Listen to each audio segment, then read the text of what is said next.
Video start करने से पहले लाइक का बटन दिख रहा होगा तो उसे दबा दो। सब्सक्राइब अगर आपको वीडियो पसंद आए तो कर देना। सो चलिए start the video. Disclaimer under Section 107 of the Copyright Act 1976. Allowance is made for fair use for purposes such as criticism, comment, news reporting, scholarship, and research. Fair use is a use permitted by copyright statute that might otherwise be infringing. Non-profit, educational, or personal use tips the balance in favor of fair use.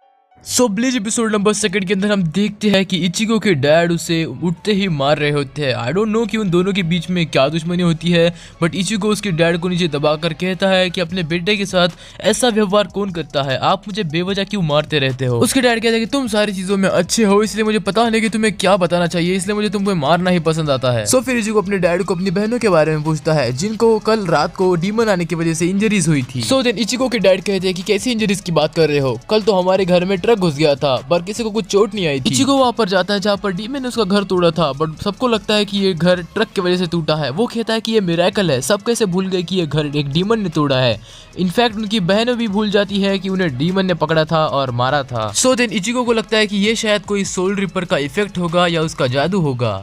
School में जाने के बाद सब भी उसे यही पूछते हैं कि तुम्हारे घर में कल रात को ट्रक घुस गया था, सब कैसे है। इचिको को कहना पड़ता है कि हाँ भैया सब कुछ ठीक है, ट्रक गई थी पर किसी को कुछ लगा नहीं। उसके बाद हम देखते हैं कि पीछे से एक लड़की आती है जिसका हाल ही में स्कूल में ट्रांसफर हुआ होता है, और वेल वो कोई दूसरी नहीं, वो सोल रिपर होती है जो कल रात इचिको से मिली थी। इचिको उसको देखकर कहता है कि तुम यहाँ पर कैसे। फिर उसके वो दोस्त उसको कहता है कि इचिको ये नई लड़की आई है हमारे स्कूल में, इसका नाम रुकिया है और ये ट्रांसफर हुआ है इसका। इचिको उसको अकेले में मिलता है और कहता है कि तुम यहाँ पर क्या कर रही हो, तुम करना क्या चाहती हो, क्या सोच रही हो, और पहली बात ये स्टूडेंट जैसा बिहेव करना बंद करो, तुम कोई स्टूडेंट नहीं हो। रुकिया कहती है कि भाई तुमने कल रात मेरी पूरी पावर्स ले ली, इसलिए मुझे ह्यूमन बनना पड़ा और मुझे यहीं पर ही रुकना है ताकि तुम तुम्हारे सोल रिपर का काम अच्छे से करो। इचिको कहता है कि काहे का सोल रिपर और कौन सा काम, मैं एक हाई स्कूल का स्टूडेंट हूँ, मैं नहीं करूंगा कुछ। वो कहता है कि एक बार मैंने लड़ लिया उन सारे मॉन्स्टर से, अब मैं वापस से उस मॉन्स्टर से नहीं लड़ सकता, मेरे में हिम्मत नहीं है। जब रुकिया उससे कहती है कि कल रात तो तुमने बहुत अच्छे से लड़ा था, तो फिर वो कहता है कि मैं मेरे फैमिली के लिए लड़ा था, आगे से किसी के लिए मैं नहीं लड़ सकता। रुकिया कहती है कि अगर तुम नहीं मानोगे तो मुझे तुम्हारे साथ जबरदस्ती करनी पड़ेगी, इसलिए वो एक मैजिकल ग्लव पहनती है और फिर इचिको को मारती है, जिससे कि इचिको की आत्मा बाहर निकल जाती है और वो एक सोल रिपर में टर्न हो जाता है। वो सोल रिपर बन जाता है बट उसकी बॉडी उसके सामने पड़ी होती है, जिसे देखकर वो डर जाता है। रुकिया इचिको को एक पार्क में लेके आती है जहाँ पर उसे मैसेज आता है कि यहाँ पर एक स्पिरिट रहता है, स्पिरिट मतलब घोस्ट, और फिर उसे मारना होता है, मींस स्पिरिट को मारना होता है। पार्क में हम दो स्पिरिट देखते हैं, एक वाला बहुत बुरा होता है और दूसरा वाला एक बच्चा होता है, बट बुरा वाला बच्चे को मार रहा होता है। इचिको उस बच्चे को बचाने जा ही रहा होता है बट रुकिया उसे रोक लेती है। देन वो इचिको से कहता है कि मैं यहाँ पर नहीं रुक सकता, मेरे सामने उस बच्चे पर वो बुरा मॉन्स्टर अटैक कर रहा है। रुकिया कहती कि वो दोनों भी एक स्पिरिट है, इसीलिए सोल रिपर की तरह सोचो और दोनों को इक्वली ट्रीट करो। वेल यहाँ पर रुकिया चाहती है कि इचिको एज ए सोल रिपर उस बुरे मॉन्स्टर को मारे, जो कि उसकी ड्यूटी है, बट इचिको उस बुरे मॉन्स्टर को इसलिए मार रहा है ताकि वो उस बच्चे को बचा सके। इचिको जब उस मॉन्स्टर को मारता है तो वो मॉन्स्टर वहां से डिसअपीयर हो जाता है। इचिको कहता है कि मुझे सोल रिपर से कोई लेना देना नहीं है, मैं उस बच्चे को बचाना चाहता था, इसलिए मैंने उस मॉन्स्टर को मारा। मैंने इस बच्चे को इसलिए नहीं बचाया क्योंकि मैं एक सोल रिपर हूँ, मैंने उसको इसलिए बचाया ताकि मुझे इसे बचाना था। रुकी की कोई बात पसंद नहीं आती, इसलिए इचिको उससे कहता है कि ऐसा क्या, तो फिर कल रात तुमने मेरे लिए अपनी जान जोखिम में क्यों डाली उस डीमन से लड़ने के लिए, तुम तो एक सोल रिपर हो ना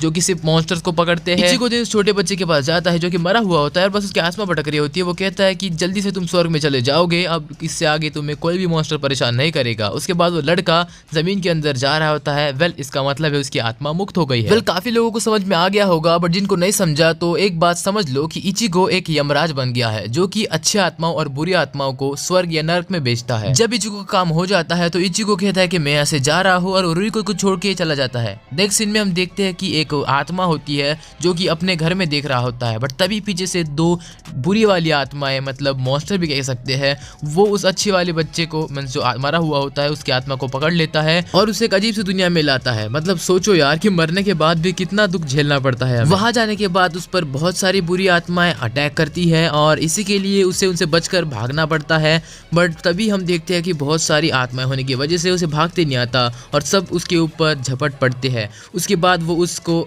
एक बुरी वाली आत्मा में बदल देते हैं जिससे कि वो भी मॉन्स्टर दिखने लगता है। नेक्स्ट सीन में हम देखते हैं रुकिया एक बुक पढ़ रही होती है बहुत जोर जोर से, इसीलिए इचिको को गुस्सा आता है, कहता है कि शांत बैठो, ये बुक पढ़ने की कोई जरूरत नहीं है तुम्हें, और पढ़नी है तो बाहर जाकर पढ़ो। रुकिया कहती है कि मैं कंटेम्पररी लैंग्वेज पढ़ रही हूँ और मैं तुम्हारे पास रहकर ही पढ़ूंगी और तब तक नहीं जाऊंगी जब तक तुम सोल रिपर का जॉब करने के लिए मान नहीं जाते। तभी इचिको का ध्यान उसके क्लासमेट पर जाता है जो कि एक कार से टकरा कर नीचे गिरी होती है। इचिको रुकिया से बताता है कि ये अपनी क्लासमेट है इसलिए इससे अच्छे से पेश आना। इनो कहते कि मुझे गाड़ी ने तो ठोका था बट अच्छा हुआ कि मेरी फल सब्जियां सबके सब ठीक है। तभी रुकिया इनो के पैर पर लगा दाग देखती है। उसे देखकर बहुत अजीब लगता है। बाद में हम देखते हैं कि इनो का जाने का टाइम हो जाता है इसलिए वो दोनों उसे बाय करते हैं और इनो चली जाती है। शाम होने पर इचिको से रुकिया पूछती है कि तुम उस लड़की को जानते हो जिसे हम दोपहर को मिले थे। इचिको कहता है कि मैं उससे ज्यादा बात नहीं करता, वो मेरे पड़ोसी की बहुत अच्छी दोस्त है इसीलिए मैं उसे जानता हूँ थोड़ा थोड़ा। हाँ बट 3 साल पहले उसका भाई हमारे हॉस्पिटल में मरा था और उसके बाद वो घर में अकेले ही रहती है। तभी हमें दिखाया जाता है कि कुरोसाकी क्लिनिक जो कि इचिको का होता है उस जगह पर इस इनो का भाई मरा हुआ है। ये सुनने के बाद हम देखते हैं कि इचिको को छोड़कर रुकिया अपने घर पर चली जाती है। उसके बाद हम देखते हैं कि जो इनो होती है उसकी दोस्त उसके घर पर खाना लेके आती है। इचिको के घर में इचिको जब बुक पढ़ रहा होता है तो उसकी बहन आती कहती है कि मेरा पैजामा घूम गया है, तुमने देखा क्या? इचिको कहता है कि तुम्हारा पैजामा मुझे कैसे मालूम होगा। नेक्स्ट सीन में हमें रुकिया दिखाई जाती है जो कि एक बेड पर पड़ी हुई होती है और उसके फोन में एक मैसेज आता है। तभी हम देखते हुए दरवाजा खोलती है और वो इचिको के रूम में होती है इसलिए इचिको डर जाता है। इचिको कहता है कि है तुम मेरे रूम में कर क्या रही हो और ये तो मेरी बहन के पजामा है, तुमने कैसे पहने हैं?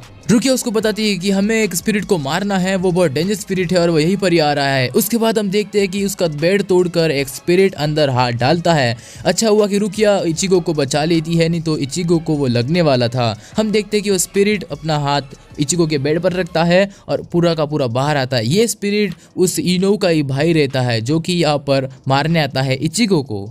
इचिको सोल रिपर के फॉर्म में आ जाता है और उसकी बॉडी साइड में पड़ी हुई होती है। इचिको देन उस मॉन्स्टर के ऊपर अपने लगातार अटैक्स कर रहा होता है। एक अटैक में उस मॉन्स्टर का वो एक हाथ को काट देता है। उसके बाद हम देखते हैं कि वो मॉन्स्टर थोड़ा सा चिल्लाता है बट फिर भी उसमें ताकत होती है कि वो इचिको को मारे, इसलिए इचिको उसके सर पर अटैक करता है जिससे कि उसका स्कल आधा टूट जाता है। उसके बाद इचिको उसके स्कल के अंदर से देख पाता है कि उसके स्कल के अंदर एक इंसान है। उसके बाद हम देखते हैं कि वो जो मॉन्स्टर होता है वो बड़ी तेजी से लाकर बाहर चला जाता है, मींस जहाँ से आया था वही चला जाता है। इचिको कुछ कह नहीं रहा होता इसीलिए रुकिया उससे कहती है कि क्या हुआ इचिको, तुमने उसको हरा दिया ना, तो अब क्यों नाराज हो? इचिको गुस्से से कहता है कि ये जो मॉन्स्टर यहाँ पर आया था वो इनो का भाई था। देन रुकिया उसे बताती है कि सारे खतरनाक मॉन्स्टर पहले इंसान ही हुआ करते थे। इचिको को ये बात सुनकर बहुत ही ज्यादा शौक लग जाता है क्योंकि उसे ये बात पहले पता नहीं थी। उसके बाद उससे रुकिया कहती है कि मॉन्स्टर्स को हमें मारना तो पड़ेगा है क्योंकि वो बुरे होते हैं। मॉन्स्टर्स पहले इंसान तो होते हैं बट मॉन्स्टर बनने के बाद उनकी विचारधारा चेंज हो जाती है, इसीलिए एक सोल रिपर को ये सारी फीलिंग्स को साइड में रखकर अपना काम करना पड़ता है। रुकिया कहती है कि जो लोग मरकर आत्माएं बनकर भटकने लगते हैं वो कुछ दिनों बाद बुरी आत्माएं बन जाती है,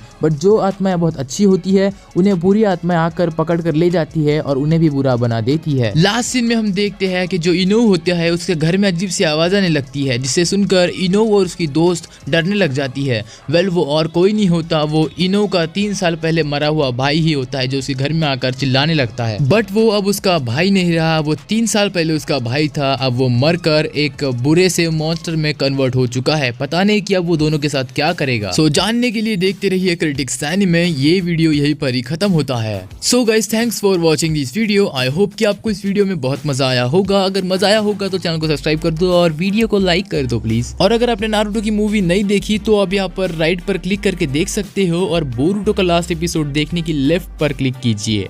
गुड बाय।